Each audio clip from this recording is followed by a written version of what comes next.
Hello, and welcome to Senior Code Review Buddy. My name is Chris, and today I'm going to talk about how to test an interface instead of the code's implementation, and why that's a good idea. The interface is how the function interfaces with the world, its inputs and outputs. The implementation is how it converts the inputs to outputs. When we are writing tests, we want to ensure that when the function is given certain inputs, it returns the expected outputs. So we want to test the interface. We shouldn't generally care how the function gets the output, as long as it gets the correct outputs. If that's testing the interface, what does testing the implementation look like? Testing the implementation is where we ensure the code does something in a certain way, maybe by ensuring that a certain function call is made with a certain value. While this could be part of the interface if that call has a side effect, it's probably more likely that it's part of the implementation and we shouldn't be enforcing whether it happens or not. As a quick example, if we've got a function that returns a phone number for a given account, it would be an implementation test if our code also ensured that the test function opened a connection to a certain database. Most of the times, our tests shouldn't care how the function did something, just that it did that. If in this example, the database that was used was changed, not only would our function need to change, but the test would need to change in a way that it probably shouldn't have. Probably didn't matter which database it was looking at, just that it got the correct information. I ran into a version of this issue recently with a personal podcast program I've been working on for a number of years. The main flow of this program involves collecting a list of podcasts from various folders and copying them over to my Android device. In the past, there was just one approach that I would use when collecting podcasts. I would give the app a time delta, like 6 hours, and it would go in priority order and randomly select one episode at a time until the sum of their durations went just over the time delta I gave it.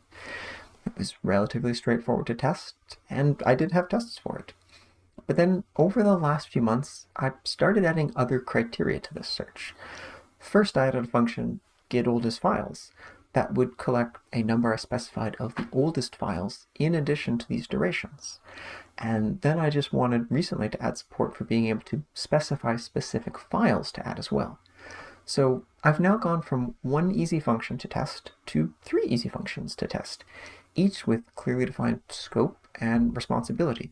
Each of these 3 functions was clearly different, they were all self-contained, and they were relatively easy to understand. But the problem was that they weren't entirely isolated from each other. In production, they were all called from just one spot, and their inputs did interact with each other. I was able to test for them individually, but I wasn't able to test in production them interacting together, and I wasn't sure if I was always, passing the inputs around between them correctly, or if there could be mistakes there. And it started to feel a little ucky. So let's take a look at that initial code. This is the spot I was talking about. We've got my old function getWeeklyFiles that has been around for a long time. Then the one I added recently, getOldestFiles. And because I didn't land it yet, I don't have the function that's getting these specific files, but it would live just underneath here. Basically follow the same pattern as this, where it would get in the specified files, and it would also have a list of files to ignore. Now, as I mentioned, these functions were all tested in their individual spots, but this is the part that I wasn't testing. And if we sort of look, it's in a fairly large function. This is actually the main function of the program. And there's this great comment here about how someday I should test this. There's no tests for these working together, and to test this whole function wouldn't be easy to do right now. It would require a bunch of work for different sections. So what I probably should do here is I should probably wrap these into a helper function.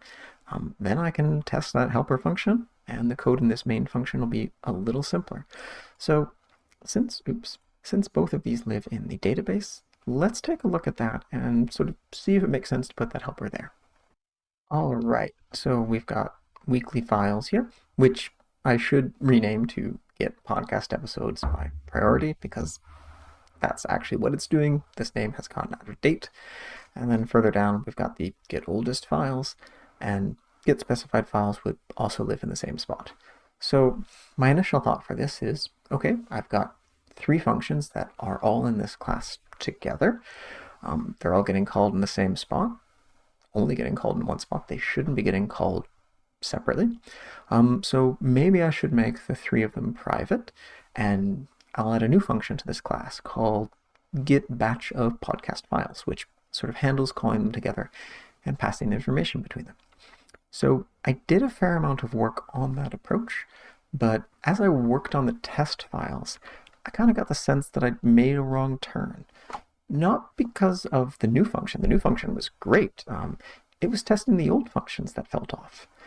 Now, since Python doesn't really have private functions, there's just a convention of putting an underscore in front to sort of say that these are private functions, which I had done.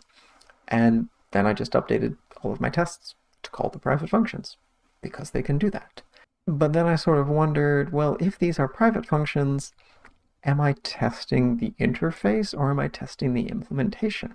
If only my public functions should be getting called by other bits of the code, I'm introducing a difference in my tests. My tests are going to be calling, get oldest file directly, but no one else is going to be doing that.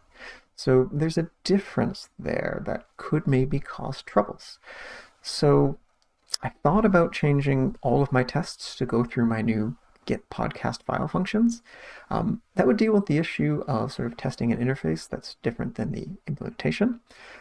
But those tests kind of felt wrong in a different way. With that change, these tests wouldn't be testing the interface of get batch of podcast files. I'd be using them to test how I know some functions it's calling are implemented. I would be trying to trigger issues with get oldest file going through get batch of podcast files, which doesn't feel right because this is an implementation detail. Get batch of podcast files should have its own interface, and I should focus on testing that. So what should I do? Well, I thought about it, and I realized that I should probably define the purpose of get batch of podcast files. It wasn't just a collection of three functions. Well, okay, I had made it just a collection of three functions, but really it was a little more than that. It was the function that was responsible for deciding what logic I was applying to selecting which podcast each time it ran. It was using these three functions to help get those lists, but it was the one actually making the decisions. Thinking about that, it's like, oh, maybe podcast database isn't the right spot for this function, because the previous three, get oldest file, get specific file, and get weekly file, they all dealt with very database specific things. Weekly file, it's just about duration. Oldest, it's looking at which ones are the oldest. Specific was name matching. Those are database things. But get batch of podcast file had a level of rules sort of above that. It was the one deciding, well, how many oldest files should we get? That isn't something that the database should care about. The database should just be able to get oldest files. So get batch of podcast files probably should live somewhere else. Probably should live where I was calling these functions before. So let's take a look over there. Here's what I actually ended up with. I moved get batch of podcast files into prepare for phone, where I was making the calls originally. So this actually meant that I didn't need to change anything in podcast database anymore. That file got to stay the same. Okay, it almost stayed the same. I did change, as I mentioned, get weekly into get podcast episode by priority, but I didn't have to change much else.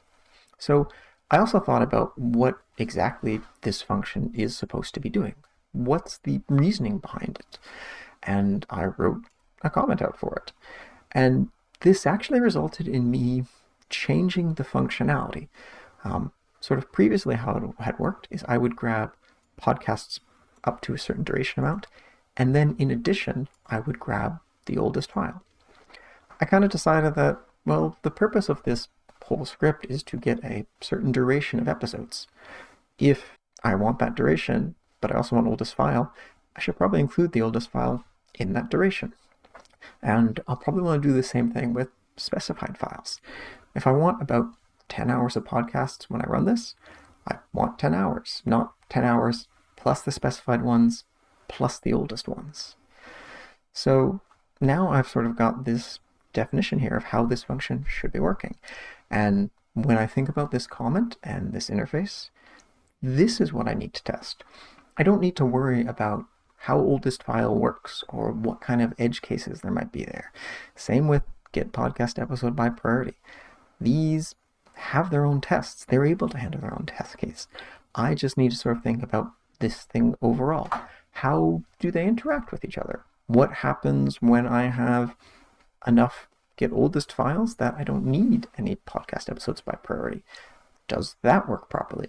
And now I'm testing sort of what this is actually adding, the interactions between these levels. By stepping back and thinking about how I can test the interface instead of just the implementation, I think I made some better code choices here, and I'm much happier with what I made in this overall. Thanks for going through all of this with me today. If you enjoyed this video, please consider hitting the like button below and subscribing. If you have any comments, code you'd like me to review, or ideas you'd like me to talk about, please leave a comment below or reach me at chris@seniorcodereviewbuddy.com. Thanks, and have a great day.